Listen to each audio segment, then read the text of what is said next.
La perspective d'une grève dans les écoles paraît inévitable pour le moment, le vendredi soir en tout cas, parce que le gouvernement du Québec n'a plus que 4 jours pour s'entendre avec les syndicats et faute d'entente, toutes les écoles publiques de la province seront fermées du 21 au 23 novembre. Par la suite, 65 000 enseignants affiliés à la FAE, c'est-à-dire la Fédération autonome de l'enseignement, seront en grève générale illimitée.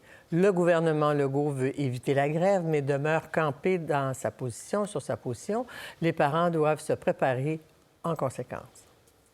Il faudrait ajouter 3,7 milliards qu'on n'a pas. Donc, il faut être capable, même que tout le monde soit réaliste. Là. Moi, je souhaite qu'on règle ça dans les prochains jours, puis qu'il n'y en ait pas de grève la semaine prochaine. Je comprends les parents qui se disent « Qu'est-ce que je vais faire avec mes enfants la semaine prochaine? » Les parents qui travaillent, entre autres. Quand on parle de capacité de payer, eux, leur capacité de payer leur loyer et leur épicerie, elle va être diminuée à cause qu'ils ne pourront pas aller travailler. Alors, ça soulève quand même beaucoup d'inquiétudes. On va en parler avec mes invités, notamment en se posant la question quels sont les espoirs d'une entente. Si ça n'a pas eu d'entente depuis des mois, en 4 jours, qu'est-ce qu'on peut faire? On fait le point avec Mélanie Hubert, présidente de la FAE. Bonsoir, Mme Hubert. Bonsoir. Et Josée Scalabrini, présidente de la Fédération des syndicats de l'enseignement. Bonsoir, Mme Scalabrini. Toutes deux, vous parlez au nom de l'ensemble des enseignants. Alors, je vous pose la question, est-ce qu'il y a de l'espoir d'ici 4 jours, Mme Hubert? Pour le moment, c'est encore un peu difficile. On va être honnête, là, aux tables, il y a encore beaucoup de sujets qui nous séparent. N'empêche, on est aux tables, on discute, on est encore à la recherche de solutions qui seraient satisfaisantes pour les deux parties. On n'abandonne pas le projet d'arriver à une entente, mais ce sera difficile parce que le temps est vraiment compté. Madame Scalabrini, pour vous? Bien, moi, j'aurais espéré que pour ne pas qu'il y ait la grève, qu'on demande, au lieu de faire du média cette semaine, qu'on demande aux tables de négocier. Nous, on a tout fait pour accélérer les travaux aux tables. On a même offert du temps de soirée, de fin de semaine, mais il n'y a toujours pas de nouveau mandat, il n'y a toujours pas de nouvelle opportunité d'avoir une réelle négociation. Donc, comme un enseignant, c'est un citoyen. Les citoyens sont inquiets. Les enseignants sont présentement aussi très inquiets. En fait, le gouvernement vous demande de faire une contre-offre qui ne vient pas. Pourquoi, Mme Hubert?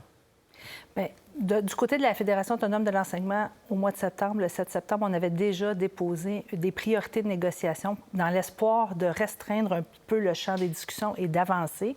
Donc, on a... Un exemple de priorité? Bien, par exemple, on avait gardé la composition de la classe comme une priorité, mais on avait abandonné certaines revendications entourant le régime d'assurance, par exemple. On avait choisi certains thèmes plus que d'autres.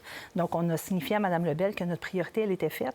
Et pour nous, en ce moment, ce qui serait intéressant, c'est d'explorer des pistes de solutions avec l'employeur, plutôt que de juste jouer à un jeu de on en enlève une de chaque côté, trouver Dans des votre cas, solutions. vous, c'est la grève illimitée. Mme Scalabrini, pourquoi pas faire une contre-offre?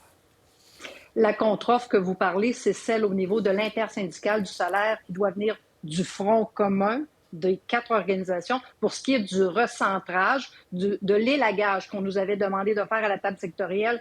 Nous l'avons fait, mais on n'est même pas revenu là-dessus. On l'a fait à notre table sectorielle. On a demandé qu'est-ce qui se passe à votre table prioritaire, là, parce qu'on sait que le gouvernement, ce qu'il avait appelé les forums dans le passé, nous, on avait accepté d'aller à une table prioritaire où ils nous ont amené énormément d'éléments qui touchaient le sectoriel. Et là, on disait, est-ce que nous, on peut amener des priorités là? Non, nous, on ne pouvait pas amener de priorités là. Ce n'était que les priorités du gouvernement. Eux, ils n'ont rien touché à ça. C'est tout encore là.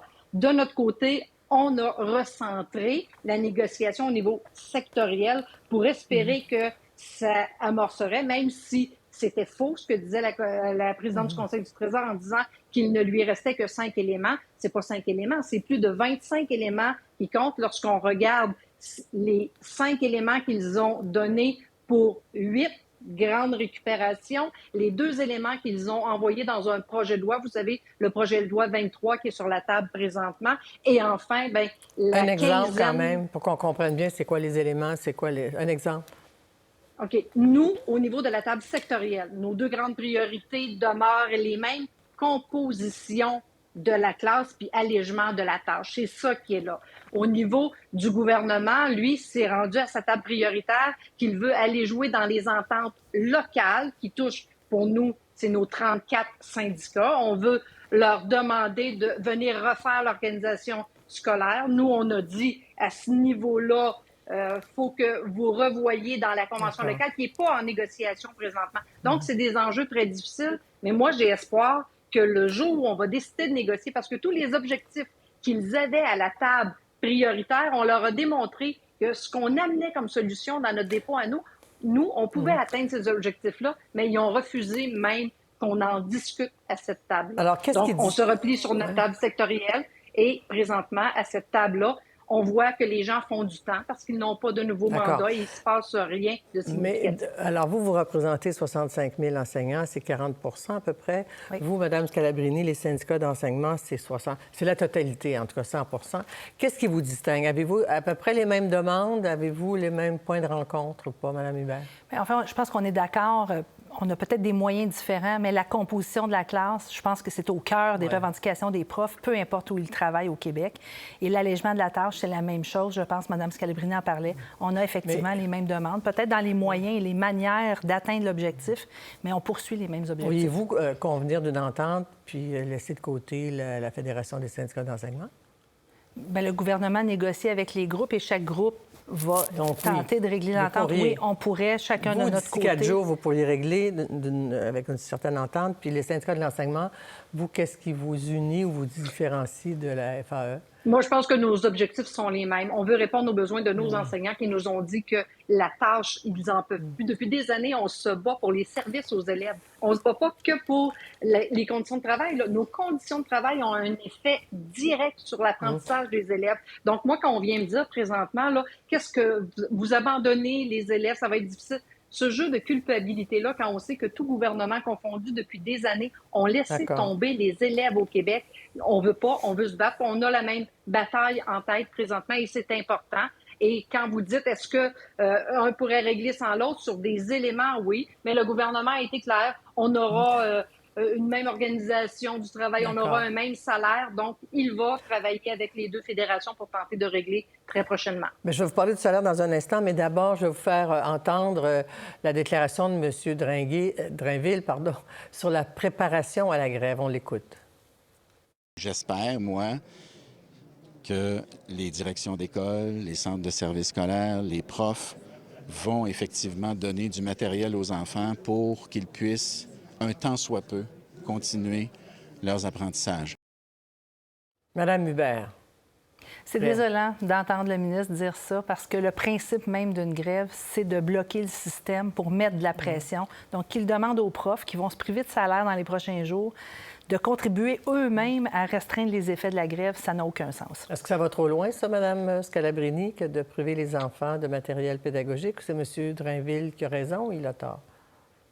J'ai le goût de dire, pourquoi venir mettre du gaz sur le feu présentement, là, au lieu de tenter de négocier, au lieu d'aller faire des médias, là, on aurait été mieux de dire aux tables, voulez-vous négocier, s'il vous plaît? C'est absolument pas comprendre ce qu'est une grève légale. Notre grève, elle est légale, puis la grève, on a le droit, et non, il n'y aura pas de travail donné aux élèves, pas parce qu'on pénalise les élèves, absolument pas. On ne veut pas parce qu'on est aussi malheureux présentement que, n'oubliez jamais qu'un enseignant, c'est aussi un parent. Puis dans la même moyenne, il y a des enseignants qui ont des enfants qui ont des difficultés. Donc, on veut trouver des solutions, mais c'est pas en faisant ça dans les médias, en allant contre la loi et aller dire qu'il faut donner du travail. Là. Oui, on peut donner les feuilles de préparation, comme on l'a toujours fait au début de la semaine, ceux qui l'avaient déjà fait, mais on n'ira pas demander aux enseignants d'en faire encore plus, d'en mettre encore plus sur leurs épaules pour que l'enfant, lui, puisse travailler pendant la grève. C'est pas l'objectif même d'une grève. Parlons salaire. Il semble que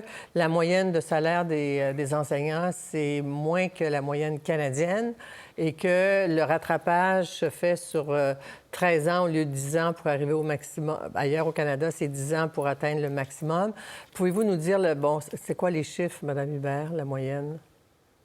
Bien, en fait, la moyenne canadienne doit être autour, au sommet de l'échelle, d'un 95 000. Non, mais la moyenne, là, c'est quoi? C'est 50 quelques mille? Le salaire d'entrée est autour de 53 000. Le salaire au sommet de l'échelle, 92 000. Puis au Canada?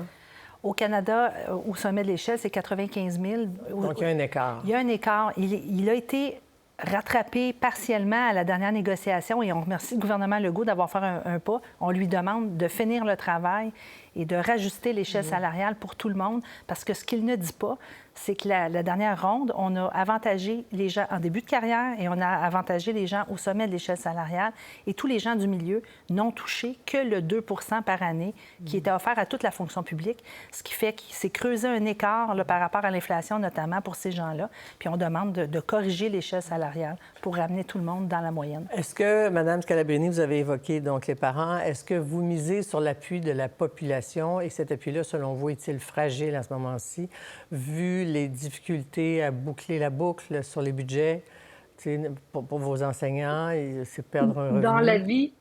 Dans la vie, tout est fragile.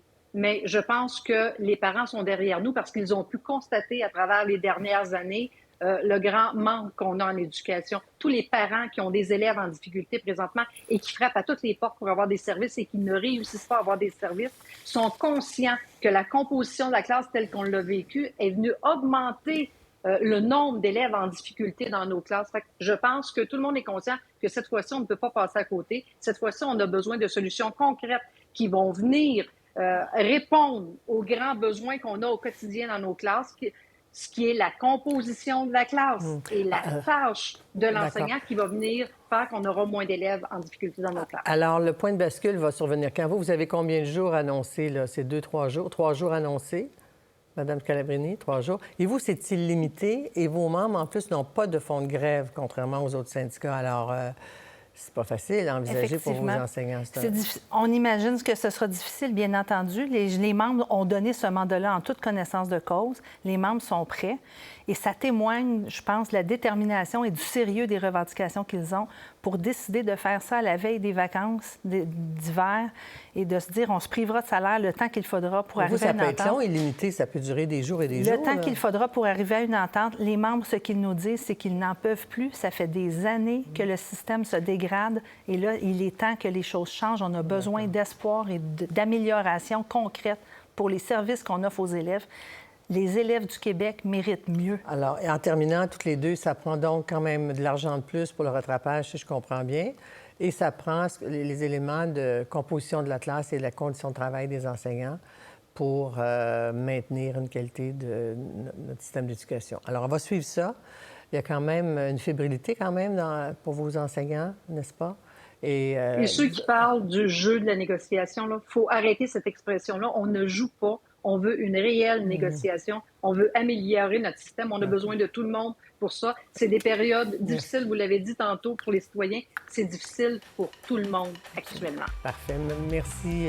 On va suivre les événements la semaine prochaine. Ça va être critique très certainement. Merci, Mme Scalabrini. Merci, Mme Hubert. Merci beaucoup. Pour voir nos émissions en entier, rendez-vous sur la chaîne ICI RDI.